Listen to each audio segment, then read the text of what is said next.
alam ng person mo, asan na ba yung message kanina? Eto, I'm starting to understand our connection. Kasi yung iba sa inyo guys, naramdaman ko na parang naghiwalay na talaga kayo or hiwalay kayo or LDR ganyan. Pero dun sa time na magkahiwalay kayo nitong person mo, doon niya nare-realize ko ano talaga yung true worth mo. Kaya nga kaya nga 'di ba sabi ko sa inyo, etong person mo palagi ka nitong ini-stalk sa social media, hinahanap-hanap ka niya, tinitingnan-tingnan ka niya, even if it means na even if hindi siya nagre-reach out sa iyo. Kasi itong person mo, naiisip nito mag-reach out, no? Or gusto nito mag-reach out. Pero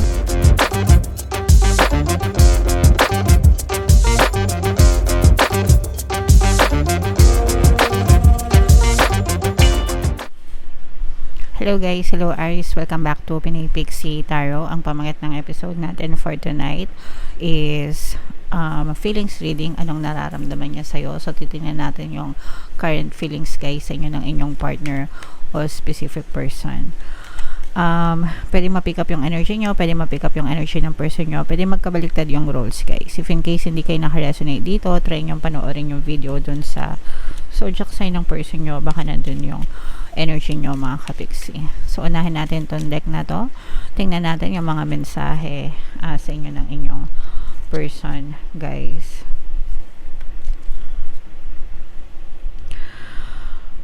Alright. So, for some of you guys, pwedeng hiwalay na kayo nitong person nyo or pwedeng in a relationship ba kayo pero meron kayong konting space mga kapiksi. For some of you, pwede namang ghosted kayo or parang hindi kayo masyadong nag-uusap nitong person mo guys. I left you before you could leave me. So, nag-detach itong person mo sa inyo guys. Pwedeng physically, as in, nakipaghiwalay. Pwede rin na emotionally detached.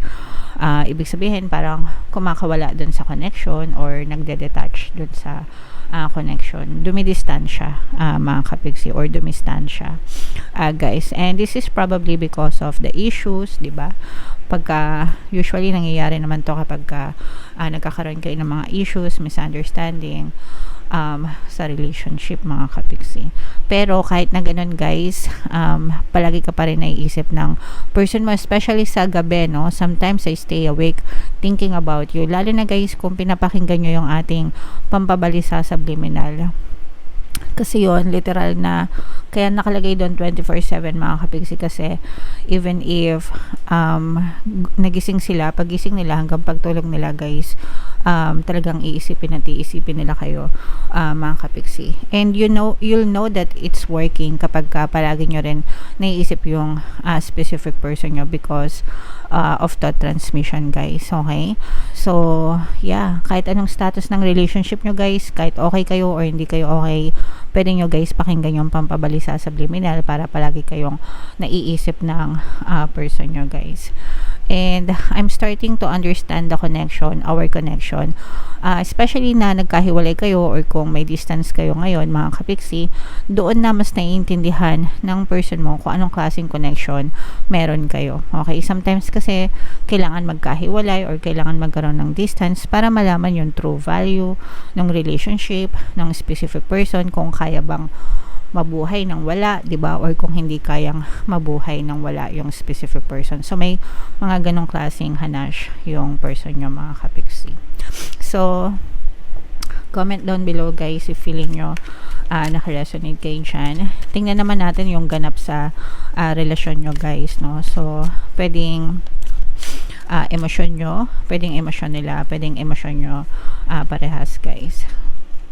So, meron ditong desperate, no? Parang desperate na makipagbalikan, desperate na makipag-ayos, desperate na makita or makausap yung specific person. So, it's either ikaw ito or siya ito mga kapiksi. Okay? Pero, yeah, this is a very negative energy, guys. Usually, ganyan kapag may mga problema mga kapiksi.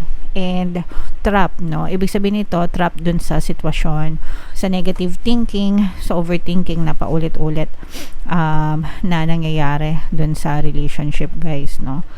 So there's parang ibig sabihin bilanggo ng negative experiences mga kapiksi sa relationship. Hindi maka-move on kumbaga, okay? And naiinggit, no? For some of you, pwedeng naiinggit kayo or naiinggit sila sa ibang relationship na nakikita nila. Let's say for example, baka meron kayong mga kaibigan na or kakilala na couples na magaganda yung relationship nila. Nakikita nyo ganyan, tapos parang deep inside you, parang you're also aiming na sana ganun din yung relationship nyo ng person nyo. So it only means na somehow hindi ganun yung relationship nyo, kaya naiinggit kayo sa kanila, okay? Or pwedeng yung person mo yung naiinggit sa ibang tao, mga kapigsi.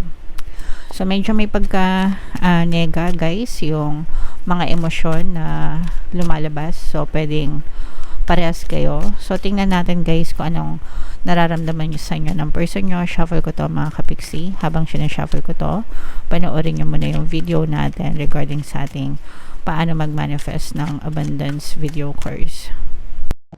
Kapigsi, sawa ka na ba sa mga struggles at hirap sa buhay mo? Masipag ka ba at masikap sa buhay ngunit hindi ka pa rin umaasenso? Ilang beses ka na bang nag-attempt mag-negosyo at mag-invest pero palagi ka pa rin nalulugi? Sa pagkakataon na ito ay maaaring may subconscious beliefs ka na nagiging balakid sa iyong pag-unlad at pagyaman. Introducing, paano mag-manifest ng abundance video course. Dito ay matututunan mong ma-overcome ang mga balakid mo para tuluyan ka ng umunlad, umasenso, sumagana, maging matagumpay, successful at maswerte sa iyong kabuhayan, pera, trabaho, negosyo, salapi at kaperahan ng bonggang-bongga. Dali, mag-send na ng email sa pinoypixie@gmail.com at simulan na ang iyong pagyaman ngayon. Alright, so sa lahat ng gusto mag-avail ng course guys, naka-flash sa screen nyo. Una, meron tayong paano mag-manifest ng abundance video course. Meron din tayong paano mawala ang third party at magkaroon ng harmonious na relationship. And meron din tayong email coaching, manifest your desires using the law of attraction. So sa mga interesado guys, mag-send lang kayo ng email sa pinoypixie@gmail.com. So, ilatag muna natin guys. Meron ditong presence ng Earth signs, Capricorn, Taurus, Virgo, at saka Fire signs, Aries, Leo, Sagittarius. For some of you, maaring may mga ganyang sign kayo sa inyong natal chart, or you may be dealing with, or yung person nyo, baka ganyan yung sign, mga kapigsi. So, dito guys, nakikita natin na may mga problema talaga yung relationship nyo. I'm sensing this is like a third party issues, mga kapigsi, no? Kung meron kayong third party sa relationship, itong person mo, mga kapigsi, parang it's either third party na mistress or third party na kung, especially guys, kung let's say for example, single mom or single dad yung person nyo, tapos meron silang anak, no? Parang yun yung iba sa nyo, parang yun yung nagiging balakad dun sa relationship nyo, whereas parang hindi, it's either hindi boto yung mga anak nila sa inyo, mga kapigsi, or ayaw dun sa relationship nyo, or parang tingin nung anak nila is nagiging parang kontrabida kayo sa relasyon, or parang nagiging kaagaw, kahati, no, dun sa relationship, mga kapigsi. So for some of you, pwedeng may mga ganong klaseng kaganapan kayo, o kaya naman nagiging issue, no?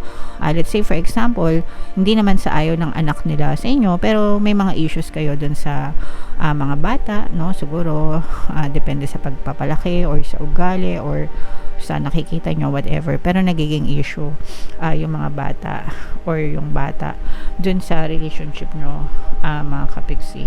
And itong merong nagsisisi dito guys, no? It's either nagsisisi siya na or nagsisisi ka na naging karelasyon mo yung person mo, pero I'm sensing a lot of regrets here. May mga pinagsisisihan, guys. And itong person mo, parang nagfo-focus na lang siya muna for now sa trabaho, kasi for some of them guys, maaring merong bagong opportunity or kontrata na dumating sa kanila na may kinalaman sa trabaho, no?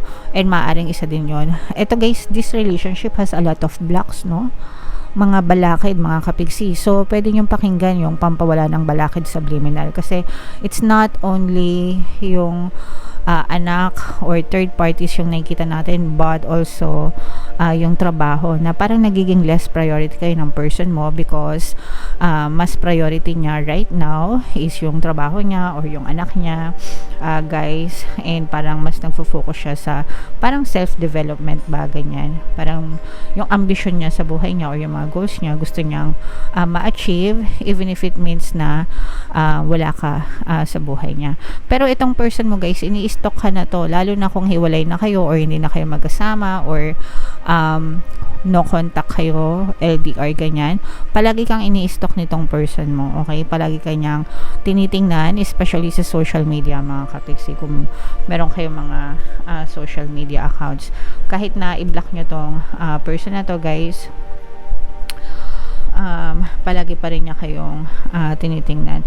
And nagkakaroon to ng confusion, mga kapiksi, kasi kahit papano, alam ng person mo, asan na ba yung message kanina? Eto, I'm starting to understand our connection. Kasi yung iba sa inyo guys, naramdaman ko na parang naghiwalay na talaga kayo or hiwalay kayo or LDR, ganyan. Pero dun sa time na magkahiwalay kayo nitong person mo, doon niya nare-realize kung ano talaga yung true worth mo. Kaya nga, kaya nga, diba sabi ko sa inyo, itong person mo, palagi ka nitong ini-stalk sa social media, hinahanap-hanap ka niya, tinitingnan-tingnan ka niya, even if it means na, even if hindi siya nagre-reach out sa'yo.